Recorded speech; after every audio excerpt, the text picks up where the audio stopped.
Once upon a time, there was a high-class rich man.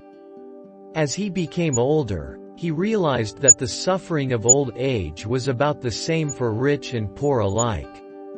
So he gave up his wealth and class position, and went into the forest to live as a poor monk. He freed himself from unwholesome thoughts, and became contented and happy. His peacefulness and friendliness gradually drew 500 followers to his side. At that time, long ago, most monks usually looked pretty serious. But there was one monk who, even though he was quite dignified, always wore at least a little smile. No matter what happened, he never lost this glimmer of inner happiness.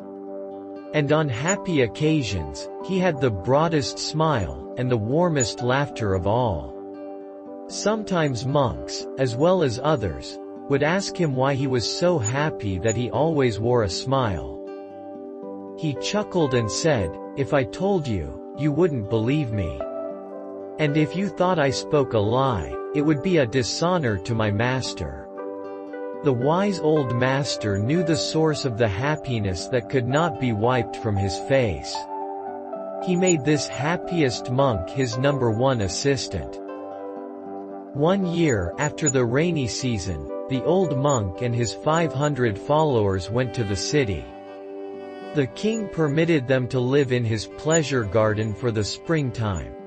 This king was a good man, who took his responsibilities as ruler seriously. He tried to protect the people from danger, and increase their prosperity and welfare. He always had to worry about neighboring kings, some of whom were unfriendly and threatening. He often had to make peace between his own rival ministers of state. Sometimes his wives fought for his attention, and for the advancement of their sons. Occasionally, a dissatisfied subject even threatened the life of the king himself. And of course, he had to worry constantly about the finances of the kingdom. In fact, he had so much to worry about, that he never had time to be happy.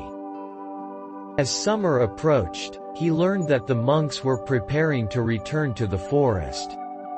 Considering the health and welfare of the old leader, the king went to him and said, "Your Reverence, you are now very old and weak. What good does it do to go back to the forest? You can send your followers back, while you remain here." The chief monk then called his number one assistant to him and said, "You are now to be the leader of the other monks while you all live in the forest. As I am too old and weak, I will remain here as offered by the king." So the 500 returned to the forest and the old one remained. The number one assistant continued practicing meditation in the forest. He gained so much wisdom and peace that he became even happier than before. He missed the master, and wanted to share his happiness with him. So he returned to the city for a visit. When he arrived, he sat on a rug at the feet of the old monk. They didn't speak very much, but every so often the number one assistant would say, "What happiness! Oh, what happiness!" Then the king came to visit. He paid his respects to the chief monk. However, the one from the forest just kept saying, "What happiness! Oh, what happiness!" He did not even stop to greet the king and show proper respect. This disturbed him, and he thought, "With all my worries, as busy as I am looking after the kingdom, I take time out for a visit and this monk does not respect me enough to even recognize me. How insulting!" He said to the senior of the two monks, "Venerable sir, this monk must be stupid from overeating. That must be why he is so full of happiness. Does he lie around here so lazy all the time?" The head monk replied, "O king, have patience and I will tell you the source of his happiness.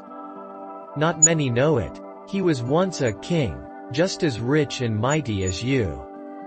Then he was ordained a monk and gave up his kingly life.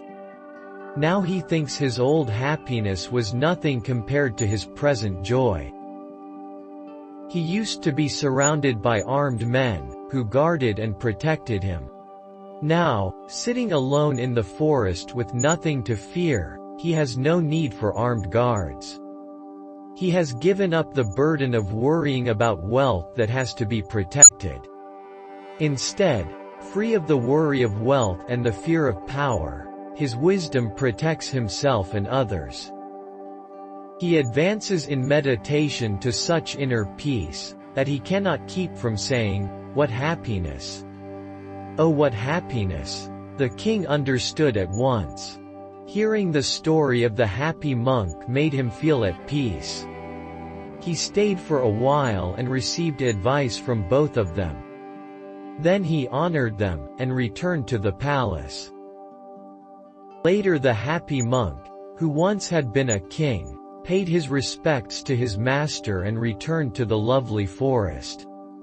The old chief monk lived out the remainder of his life, died, and was reborn in a high heaven world. Moral is: unattached to wealth and power is the ultimate secret of happiness.